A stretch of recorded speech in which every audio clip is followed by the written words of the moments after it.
Hey everyone, so I thought that I would do another video on how I do digital paper creations and just digital artwork in general. I've had really good response on the two videos that I have done already, and I just wanted to share some more on how I create those and how I take elements from other pictures and incorporate them and manipulate them. There's just so many things that you can do to take something and make it your own.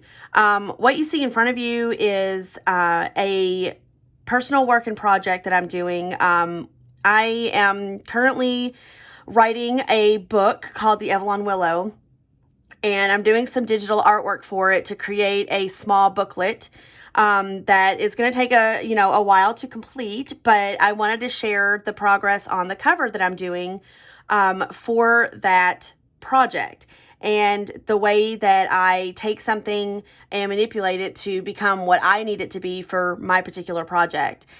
So I'm going to walk you through those steps in this video and just show you some elements, and let's just get right into it. So the first thing that you want to do is, if you're ever going to try some new things on one of your digital works, you may want to go back to your gallery, and you want to swipe to the left and duplicate that canvas so that when you're working on it, any changes that you make won't affect the original canvas. So that's what I wanted to do for this particular video, because I'm going to be kind of deleting elements and kind of redoing things to show you what I've done, and didn't want to mess with my original artwork. So if you look over here in my layers tool, I have a ton of layers for this particular project. Now anything that has to do with the front cover itself is actually in a group. So you can take a bunch of your layers and make them into a group. So that way, as a group, you can turn them on and off. And other elements that you've got in the same canvas, which are going to be on different pages of the project. I've got those down here, but they're not part of the cover group. So that way, when I want to go work on those other elements, the cover itself goes away. I can turn that off, and then I can work on the other elements. So that's another thing you may not have known that you can do. So basically, let me show you what you can do. So let's say I want this layer, and I want like the 4 layers underneath of it to be in one group that I can turn on and off simultaneously. You want to select the first layer, and then you want to swipe to the right on all the other layers that you want to include in that group. So you just slide, slide, and slide. And let's just go ahead and do one more. And you can see now that they're all highlighted in blue.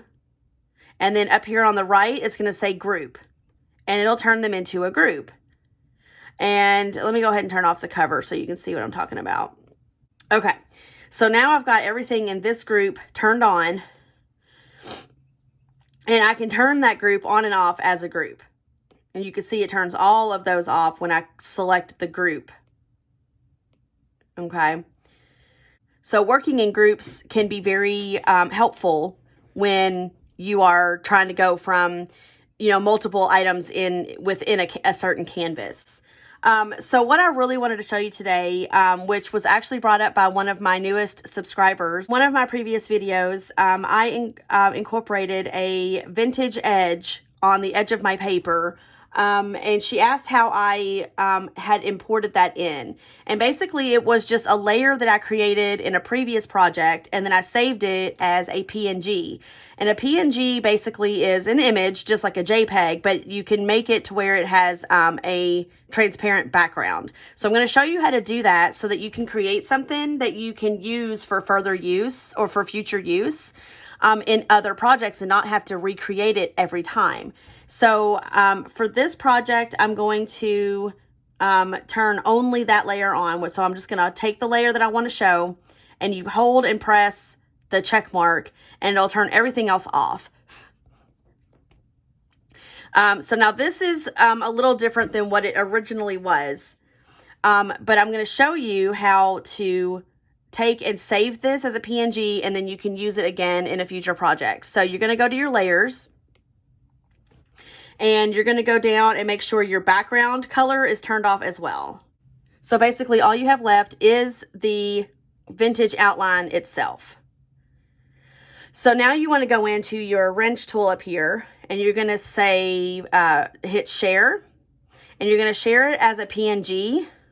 And basically share just means you're exporting it. So PNG is what you want to save that as. So PNG. And then you can go down and you can save the image as an image.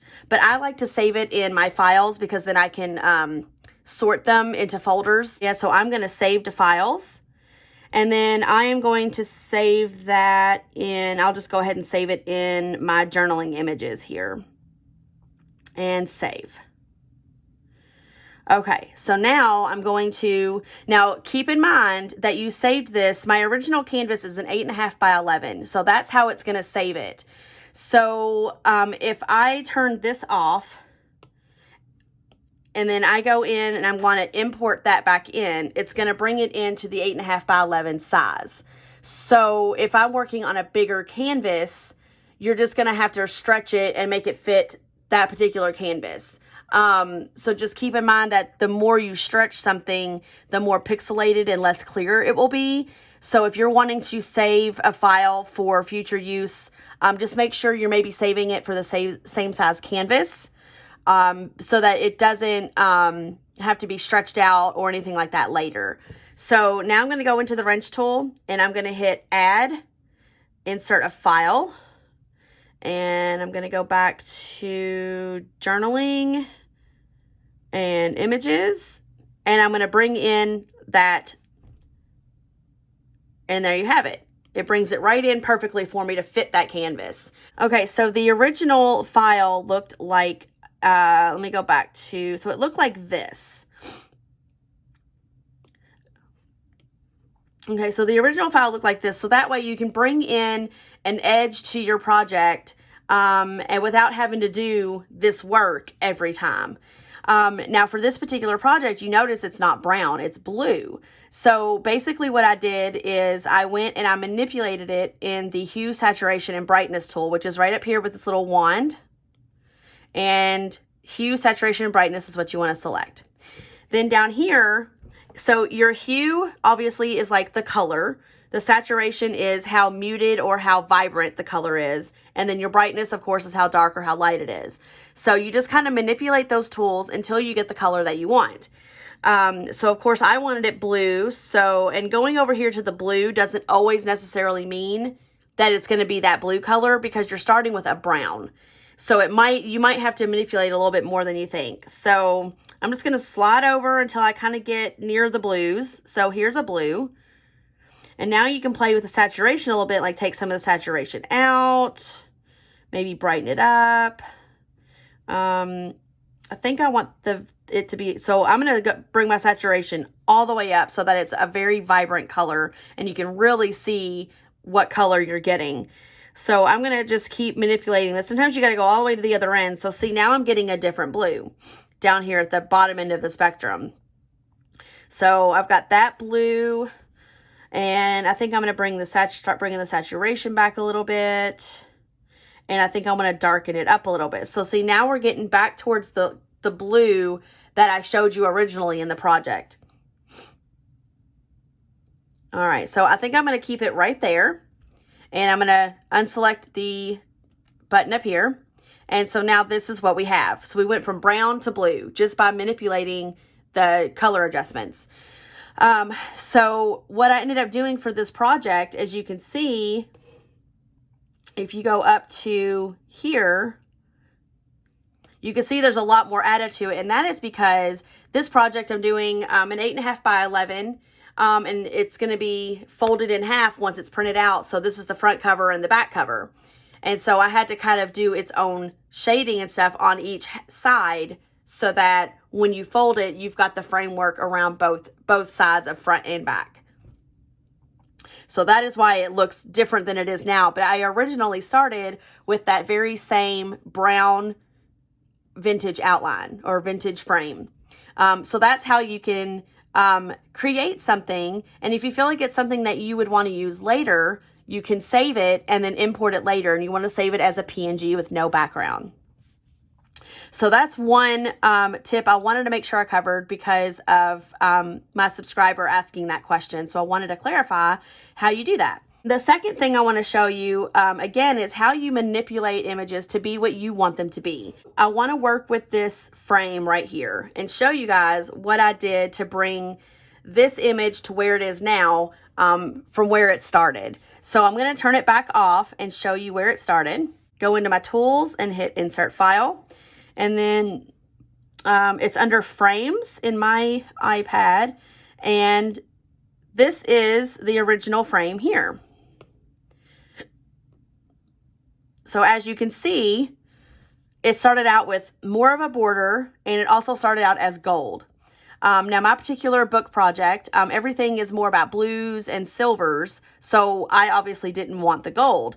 And I didn't want to take away from the integrity of, so if you can see how like some of the gold's a little darker and then it gets lighter in areas and darker again, I didn't want to take away from that by doing a fill layer. So basically, let me show you what I'm talking about. So you can take this particular layer, you can click on it and hit select.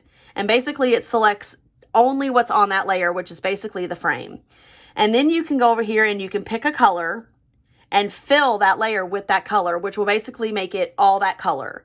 I didn't want to do that because you've got all this variation of light and dark, and I didn't want to take away from that.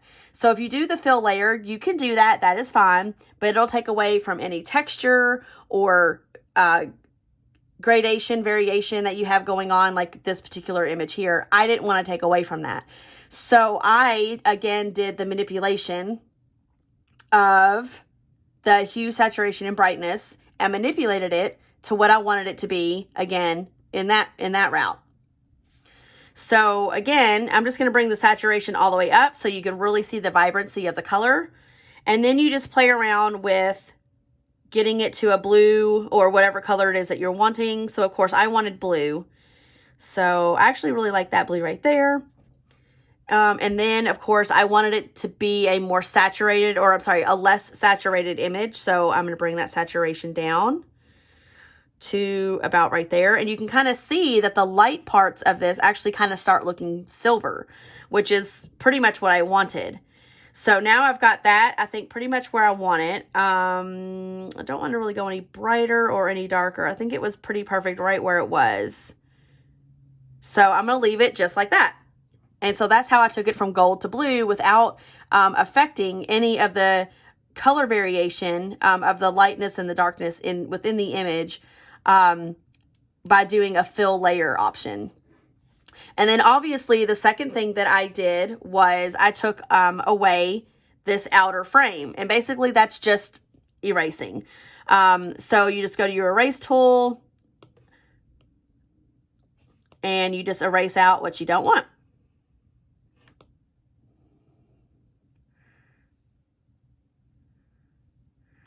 And there you go. And you end up with the frame that I have. So I did use the other part of that frame for the back, which is here. And I did the very same thing. I took the original gold frame, I manipulated the colors in the hue, saturation, and brightness option, and then I deleted out the other part of the frame and kept this so that I could use it for the back. So now I've got this for the back and I've got this on the front. Another thing that I did was I cut out other elements within this frame to use as like page dividers or what have you. Let me give you an example here. So right here, I'm going to turn this on. And if you look at this piece, okay, that was made from cutting out this piece right here from the side of the frame. And I got that piece there. Another thing I did for possible, decorative options throughout the book was I took the 4 corner pieces and I cut those out as well. So let me just show you what I mean and how you do that. So we're going to take and we're going to cut out this piece here to use for future reference. So the first thing you want to make sure is that you're on that layer, because anything that you're doing, you're not going to cut that out unless you're actually on that layer. So I'm going to go up here and I'm going to select the frame. And then you're going to go up here and you're going to select the little select tool that looks like an S. And you're going to select that. And then basically you can cut out whatever you want. So I'm going to carefully cut out around these leaves here. And then once you get back around to your original spot, just tap it. And then you can go down here and you can hit copy and paste. And basically it's just going to duplicate it. So copy and paste. And now you can go up here and hit select and you can move that piece around. You still have your original piece, but now you have a copy of it. And then basically what I was going to do, which I have done, is I made 4 corners. So right here. So right here, you can see that I have duplicated them and then you flip them. Let me show you how you do that. Okay, so now we're back on this piece right here. On that layer, you can slide it to the left and hit duplicate. And I'm going to do that 2 more times. So now that you have 4 total. And so basically you can hit select because now you've got one here. You want to flip one horizontal and that gives you that corner. Then you're going to go to the one below it and select and you're going to move it and that'll be your upper left hand corner. Go to the one below it and select it. And now you need one for the bottom left corner. So you're going to have to flip it vertical. And now you've got that corner. Go back to your layers, go to the one below it and select it.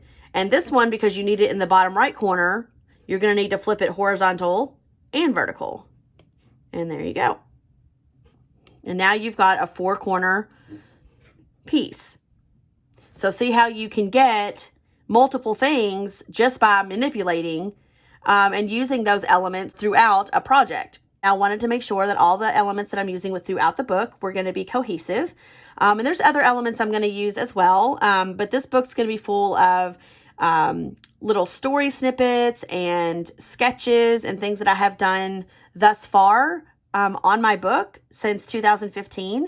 And it's going to be a really fun little story. I am going to be printing this project out on to 8.5 by 11 pieces of glossy paper, kind of with a thicker, feel to them.